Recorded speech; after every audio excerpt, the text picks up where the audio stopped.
Good afternoon students. बेटा maths में हमने चैप्टर 1 कर लिया है अपना, जो कि इंटीजर्स था। अब बारी आती है चैप्टर 2 की। चैप्टर 2 क्या है बेटा हमारा? फ्रैक्शंस। क्या है चैप्टर 2? फ्रैक्शंस। आज मैं आपको इसका इंट्रोडक्शन समझाऊंगी कि आपको कि फ्रैक्शन होती क्या है और फ्रैक्शन कितने टाइप्स की होती है, ये सब हम आज समझेंगे। तो देखो फ्रैक्शन क्या होती है। सबसे पहले तो अगर मैं आपको सिंपल लैंग्वेज में बताऊं तो जो भी नंबर्स अपॉन में होते हैं, जैसे कि 2/4, 1/4, 9/7, 8/15, ये सब क्या होती हैं? हमारी फ्रैक्शंस होती हैं। जैसे कि इसमें लिखा है ना 1/4, 2/7, ये सब क्या है बेटा? फ्रैक्शन है। क्या है? फ्रैक्शन है। अब जैसे कि हमारे टाइप्स हैं फ्रैक्शन के, तो मेन तो हमारे लिए जो पढ़ने ज़रूरी हैं वो टाइप्स हैं फ्रैक्शन के। फ्रैक्शन की जो टाइप्स हैं देखो वो यहाँ पर दे रखे हैं आपको। सबसे पहले है प्रॉपर फ्रैक्शन। क्या दे रखा है? Proper fraction. उसके बाद दे रखा है इम्प्रॉपर फ्रैक्शन, और उसके बाद दे रखा है मिक्स्ड फ्रैक्शन। आपको यही तीनों पढ़ने पहले सबसे ज़्यादा इम्पॉर्टेंट है। प्रॉपर फ्रैक्शन क्या होती है? देखो सबसे पहले फ्रैक्शन जो होती है हमारी, जैसे कि मैंने कोई भी नंबर लिखा, मैं यहाँ पे सिर्फ आपको समझा रही हूँ नोटबुक पे, आपको कुछ भी नोट नहीं करना, बस समझना है।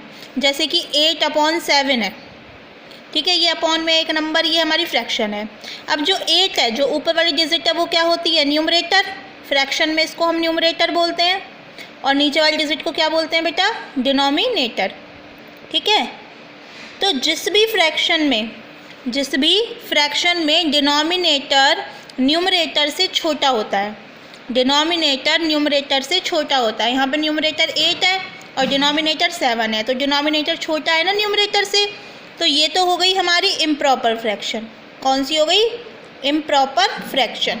जहाँ पर डिनोमिनेटर छोटा होता है वो होती है हमारी इम्प्रॉपर फ्रैक्शन। अब अगर इसको मैं उल्टा कर दूँ, 7/8 कर दूँ, इसका रेसिप्रोकल कर दिया मैंने। अब यहाँ पे डिनोमिनेटर क्या है? बड़ा है।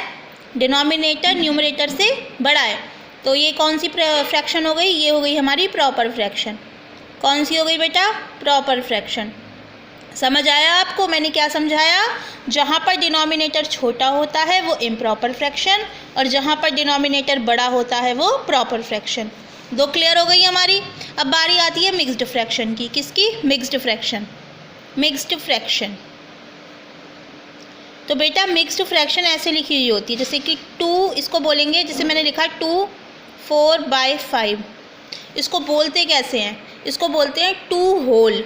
इसको ऐसे बोलते हैं 2 होल 4/5। 4/5 इसको बोलने का तरीका कैसे बोलेंगे? 2 होल 4/5। या फिर अगर हमने ऐसे लिखा 8 9/10, तो इसको कैसे बोलेंगे?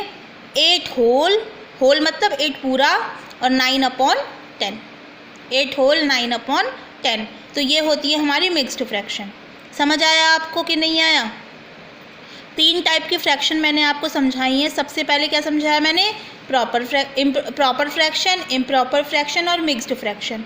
आपको नाम पता होने चाहिए। सपोज़ करो आपको ऐसे 8-10 नंबर दे दिए लिख करके, 4/10, 6/5, 3/9, फिर दे दिया आपको 2/4/9, तो आपसे ये पूछा कि इनके नाम लिखो, ये कौन कौन सी फ्रैक्शन है? तो 4/10 कौन सी फ्रैक्शन हो गई? बताइए, सोचिए। इन तीनों में से ही सोचना है, इम्प्रॉपर, प्रॉपर और मिक्स्ड में से। यहाँ पे न्यूमरेटर हमारा ग्रेटर है डिनोमिनेटर ग्रेटर है न्यूमरेटर से, मतलब नीचे वाली डिजिट बड़ी है, तो ये कौन सी फ्रैक्शन है? ये हमारी प्रॉपर फ्रैक्शन है। यहाँ पर नीचे वाली डिजिट छोटी है तो ये इम्प्रॉपर फ्रैक्शन है। यहाँ पर नीचे वाली डिजिट बड़ी है तो ये हमारी प्रॉपर फ्रैक्शन है। और ये हमारी 2 होल 4/9 इस फॉर्म में है, तो ये कौन सी फ्रैक्शन हो गई? ये हो गई हमारी मिक्स्ड फ्रैक्शन। कौन सी फ्रैक्शन हो गई बेटा? Mixed fraction. अब आपको समझ आ गया ना इतना? ये पूरा जो है ये समझाया था मैंने कि फ्रैक्शन होती क्या और कहाँ से हम स्टार्ट करते हैं। ठीक है, अब एक्सरसाइज 2A पे हम आते हैं। देखो exercise A, exercise chapter 2 exercise A मैंने आपको PDF सेंड करी है, उसी में से ही करना है। इसने बताया है कि identify proper fraction, improper fraction and mixed fraction. तो पहले आप 12/7 लिखोगे। कैसे लिखोगे कॉपी में? फर्स्ट क्वेश्चन नंबर 1, फिर उसके बाद लिखोगे यहाँ पे A पार्ट डाल के 12/7। 12/7 कौन सी फ्रैक्शन है? इम्प्रॉपर है, तो यहाँ लिख दोगे आप इसके आगे इम्प्रॉपर फ्रैक्शन। ऐसे करना है ये क्वेश्चन आपको, ठीक है। आ गया ना समझ, सारे पार्ट्स कर लोगे इसके, ऐसे ही करने हैं सारे पार्ट्स। अब सेकंड क्वेश्चन है बेटा फिल इन द ब्लैंक्स।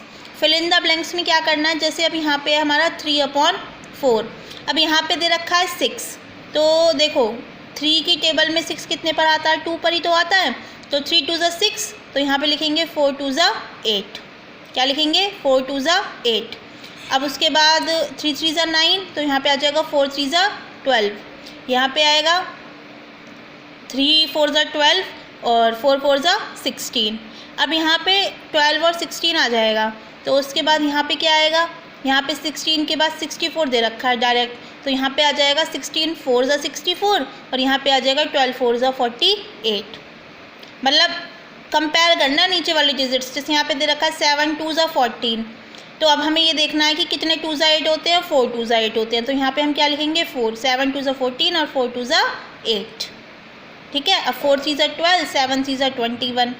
अब यहाँ पे दे रखा है 56, तो यहाँ पे हो जाएगा 7 8 = 56 और यहाँ पे 4 8 आ जाएगा 32, 4 8 क्या आ जाएगा 32, और यहाँ दे रखा है 4 9 = 36 और 7 9 = 63। ऐसे फिल करने हैं आपको, ये सिर्फ फिल करने हैं बॉक्सेस, ठीक है।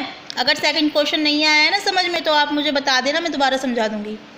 थर्ड क्वेश्चन में क्या करना है, इसको हमें लोएस्ट टर्म में करना है।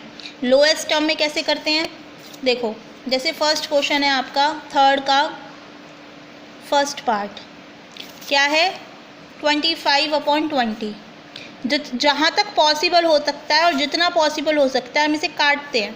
यहाँ पे लिखेंगे हम सॉल्यूशन, दोबारा लिखेंगे नीचे 25/20।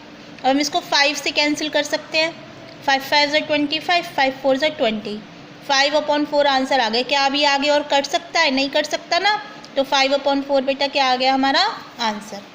तो आपका होमवर्क क्या है, अब मैथ्स का होमवर्क आपका ये है कि आपको